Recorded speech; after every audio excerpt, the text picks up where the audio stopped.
Jalaluddin Rumi, le livre du dedans, chapitre 57. Un jour, Kamaluddin dit « J'aime notre maître, et je brûle du désir de le voir.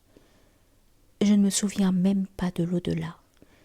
Je vois l'image de Maulana sans penser ni réfléchir à ces autres choses, et elle me tient compagnie. Je tire la paix de sa beauté et de son visage provient d'un plaisir, sinon de l'image que je me fais de lui. » Le maître dit « Bien que l'au-delà et Dieu ne viennent pas à ton esprit, pourtant, tout cela est caché dans l'affection que tu nous portes. » Une belle danseuse jouait des castagnettes devant le calife. Celui-ci lui dit « Ton art est dans tes 2 mains. » Elle répondit « Plutôt dans mes 2 pieds, ô calife du messager de Dieu.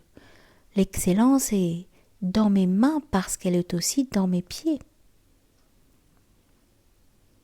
Bien que le disciple ne se soucie pas des détails de l'au-delà, pourtant sa joie à voir le Cheikh et sa crainte d'être séparé de lui impliquent tous ces détails.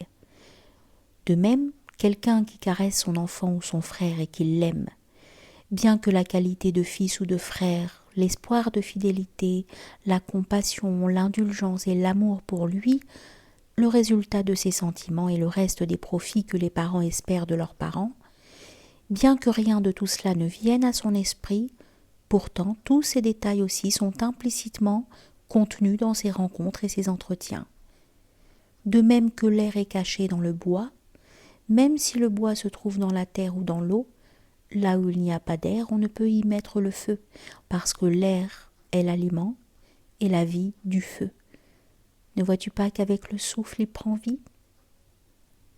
Bien que ta parole nécessite intelligence, cerveau, lèvres, bouche, palais, langue et tous les autres membres qui sont les chefs du corps, ainsi que les éléments constitutifs, les tempéraments, les cieux et les 100 000 causes dont l'univers dépend, jusqu'à ce que tu arrives au monde des attributs et ensuite à celui de l'essence, bien que toutes ces réalités ne se manifestent pas dans la parole, elles y sont cependant implicites.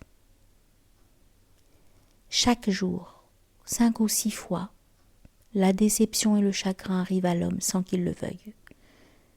Certainement, ils ne viennent pas de lui, mais d'autrui. Il est assujetti à cet autre, et cet autre le surveille, car après chaque méfait, il donne du chagrin.